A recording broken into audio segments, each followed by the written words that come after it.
I decided in grad school that I would switch topics from foreign policy, and I would move into this realm of rediscovering my own Ukrainian heritage and my own roots and my own community. I'd grown up listening to my Baba's stories about what it was like to be a Ukrainian in Sudbury's really dynamic community during the 20s and 30s and 40s.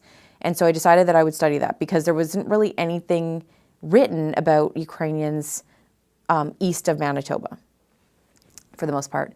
And I was like, why was that?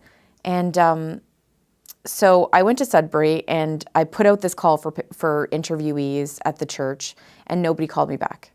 And so I figured, oh my God, I'm never going to get a PhD. I'm never going to graduate. Like, this project is dead in the water, right? And so I had done an interview with my Baba, and I knew that she had tons and tons of friends. She was very active in Sudbury's Catholic Ukrainian community. And so she started to get on the phone and call her own friends and ask them if they would be interviewed. Ask is maybe a very nice way of saying force them to be interviewed.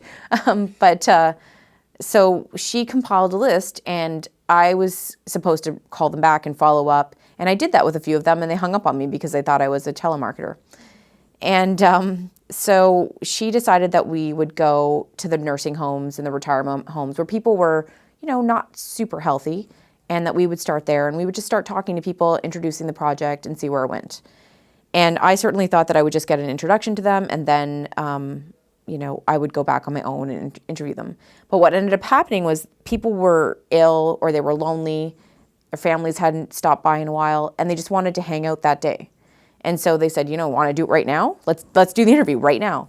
And so I had my recorder on me, and we would just literally sit down and start doing these interviews. But Baba, being the domineering, forceful, strong woman that she is, and having the relationships over a lifetime that she had with these people, ended up coming to dominate these interview spaces. And she ended up, being more of an interviewer in many instances than I was, because she would be asking questions, and then she would be giving feedback about her own experiences. And she really came to shape these interview spaces. And so together, even though it was a very trying experience, and I thought that I was failing the whole time because this was a very unconventional approach, we ended up doing 72 interviews together, interviewing her friends, her church, fellow church parishioners, people she had grown up with in her childhood neighborhood.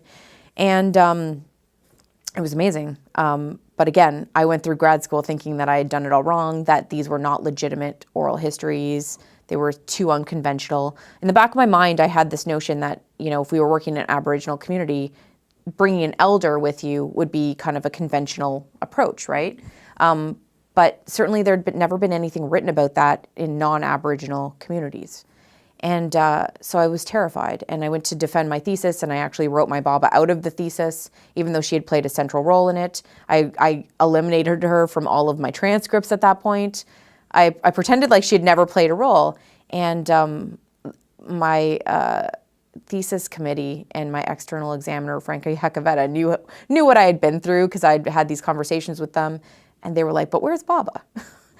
So when I went to actually turn back and think about turning the thesis into a book, I realized that Baba was in the center of the whole book, and that I had to really write this story around her and her experiences about being a child in Sudbury and being in the Ukrainian community and experiencing the depression in this crazy mining town.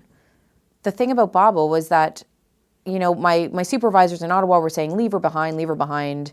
This is not a good approach. It's not sound. And I did leave her behind a little bit, but I would always get into these spaces with these, 80-year-old women or men, and they didn't know who I was. And I would literally look at them and say, well, tell me about your life. And they would be like, why would I do that?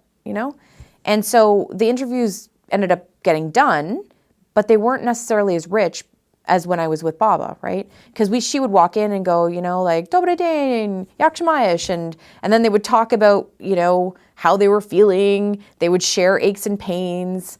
They would talk about what it was like to live in a nursing home, because Baba doesn't, and so she was curious. And then she would introduce me, and I would be the granddaughter on the side, not the PhD student.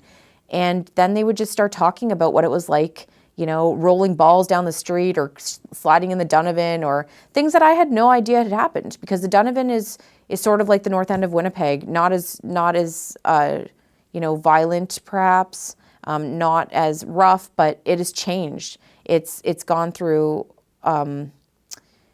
the population's turned over, a lot of the businesses have closed, a lot of places are abandoned. It's a rougher kind of neighborhood. And so she was telling me about this neighborhood that was dynamic, full of boarding houses and bootleggers, full of a multi-ethnic community, like a multi-ethnic range of people that were, working at the nearby food mine, and walking or busing to work, and then having these huge families and these houses filled with 30 men that were sharing beds. And so this was a place that I did not know, right? I knew the place, but not like that. And so these interviews, she brought the trust, she brought the relationship, and I just kind of tapped into that.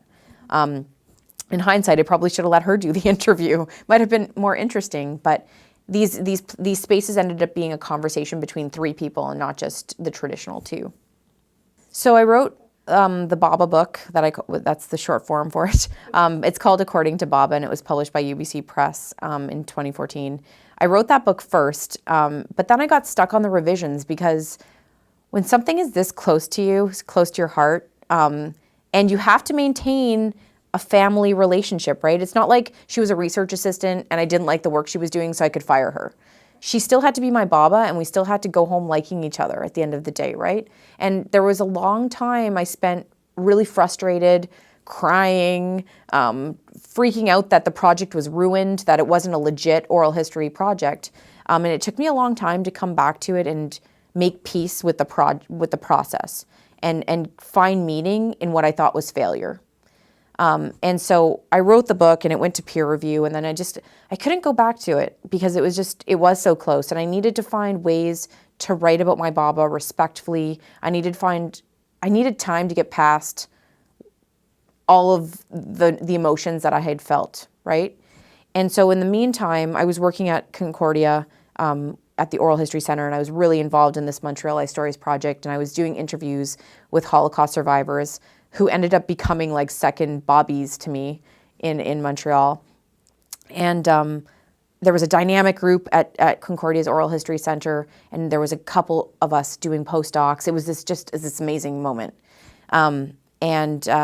We were all kind of sharing our interview war stories, from the trenches of oral history land.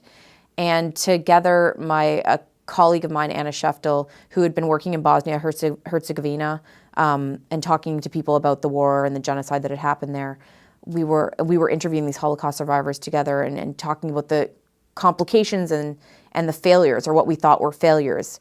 We were learning, and so we organized an international oral history conference, and we brought people together, and we started sharing interview stories, because it's kind of not accepted to talk about your failures, right? Because oral historians have spent so much time trying to legitimize the field. And it's so untraditional in the first place, right? It's not like going to the archive.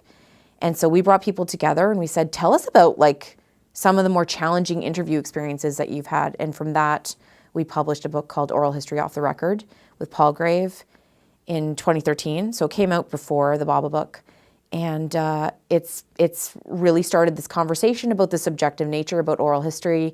It's sold a ton of copies worldwide, and people are starting to admit their challenges in the field and talk about them and integrate their process into the stories that they're creating.